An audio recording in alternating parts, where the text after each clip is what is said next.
Welcome back to Courtroom Conversations on the Classic Courtroom YouTube channel. I'm Dylan Brooks Hamilton, your host for this deep dive into a case that's making headlines. And joining me, Absolutely. as always, is the incredible Susan Kelly Ashford. Thanks for being here. Always a pleasure to be here, Dylan. Before we get too deep into it, a quick reminder to like this video and subscribe to the channel for more fascinating legal cases just like this one. Oh, yeah. Can't forget that. Now, Susan, we've got a stack of news articles about Dr. Emmanuel Hostin. He's a prominent orthopedic surgeon facing a lawsuit that's, frankly, massive. It is. What's the headline here for you? Well, Dylan, what struck me first is the sheer size of this lawsuit. But it's a whopping $450 million claim with over 180 defendants. Wow. All stemming from accusations of insurance fraud. That's not your average slip and fall case, to say the least. Definitely not.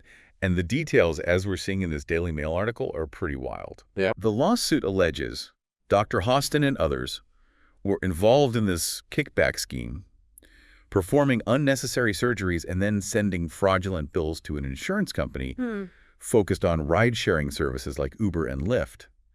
Sounds like something out of a movie. It does have a certain dramatic flair, doesn't it? But before we get carried away, it's important to understand the context here. Okay. New York operates under no-fault auto insurance laws. These laws are meant to ensure drivers get prompt medical treatment after accidents, regardless of who caused them. Sounds good in theory, but unfortunately, it can create a bit of a breeding ground for fraud. Okay, help me connect those dots. How does well-intentioned legislation turn into something like this? It comes down to incentives, Dylan, because the insurance company has to pay those medical bills up to a certain limit. Right. There's a financial incentive for some medical providers to, let's say, maximize their billing. This lawsuit is claiming that Dr. Hostin and the other defendants took advantage of this system, performing unnecessary procedures to inflate their profits. And to make their case, they highlight a couple of specific examples. The lawsuit mentions 2 patients who received arthroscopic surgery after what sound like relatively minor car accidents. It makes you wonder, do these people really need surgery? Or is this more about financial gain than medical necessity? That's the core question. This whole case hinges on Dylan. Of course, we can't forget that right now, these are just allegations. Dr. Hostin is presumed innocent until proven guilty. Of course. And his legal team is certainly pushing back hard. Absolutely. We've got statements here from Dr. Hostin's attorney calling the whole thing a blanket, scattershot, meritless attack. They're accusing the insurance company American Transit of trying to avoid paying legitimate bills because they're on the verge of bankruptcy.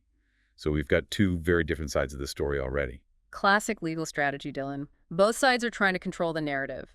The insurance company paints themselves as the victim of a huge fraud scheme, while the defense wants us to see Dr. Hostin as a dedicated physician being unfairly targeted. It'll be fascinating to see how this plays out. And speaking of narratives, there's another layer to this that I find really interesting. Okay. Dr. Hostin's wife, Sunny Hostin, who a lot of people will recognize as a co-host on the talk show The View, has been pretty vocal about her husband's work lately. She's talked about him fighting tooth and nail with insurance companies to get paid for treating patients who don't have insurance. Do these comments complicate the case, or are they just background noise? Well, they certainly add an intriguing wrinkle to the story, don't they? On one hand, you could see them as supporting the defense's argument that Dr. Hostin is a compassionate physician, putting patients first. But on the other hand, they could raise questions about his billing practices overall. Were those instances where he went above and beyond for patients without insurance somehow balanced out by overbilling in other cases? It's a puzzle, that's for sure. Yeah, it really highlights how complex our healthcare system is. Absolutely. We've got medical ethics, insurance regulations, financial incentives, all swirling around. Yeah.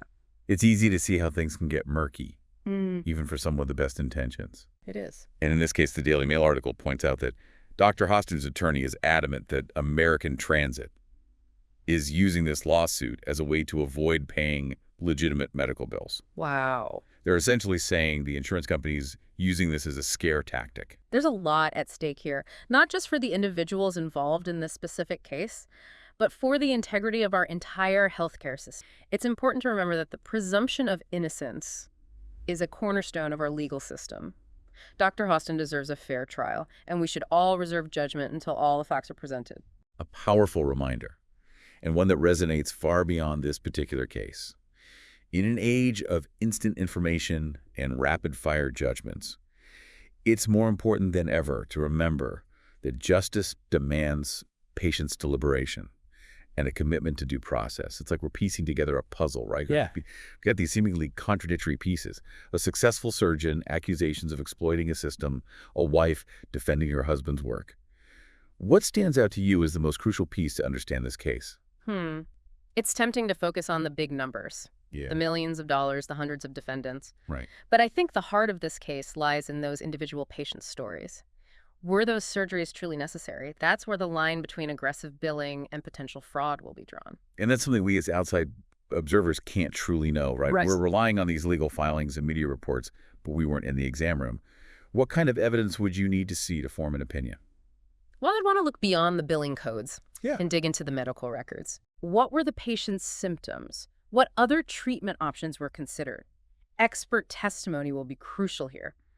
Other orthopedic surgeons weighing in on the necessity of those procedures. That's a great point. It's not just about whether Dr. Hostin followed the letter of the law. It's about whether he adhered to the ethical standards of his profession. Right. This case could have implications that reach far beyond Dr. Hostin himself, don't you think? Absolutely. It raises questions about the incentives in our healthcare system. Are no-fault insurance laws unintentionally creating opportunities for overtreatment? How do we ensure that patients receive necessary care without opening the door to potential abuse? It makes you think, doesn't it? It does. This isn't just a courtroom drama. It's a window into a much larger debate about the cost of healthcare and the pressures facing both doctors and insurance companies. And for everyone watching here on the Classic Courtroom YouTube channel, it's a reminder that these legal battles often touch on issues that affect us all. And it reminds us that behind every legal case are real people whose lives are affected in profound ways. Exactly. As we wrap up our deep dive here on Courtroom Conversations, I'm curious, what question will you be keeping in mind as this case unfolds? What information would help you piece together the full picture? For me, I'll be watching for the patient testimonies, their experiences, their pain, their recovery, their interactions with Dr. Hostin will offer crucial insights into the human side of this complex legal battle. And for our listeners on the Classic Courtroom YouTube channel, what evidence would you need to see to determine Dr. Hostin's guilt or innocence? It's something to ponder as we await the next developments in this captivating case. What a fantastic point. Those patient stories will be incredibly powerful. Thanks for helping me and our listener unpack all of this. It's a case with a lot of twists and turns ahead. Don't forget to like this video and subscribe to Classic Courtroom for more deep dives into fascinating legal cases from across history and current events. Until next time, stay curious.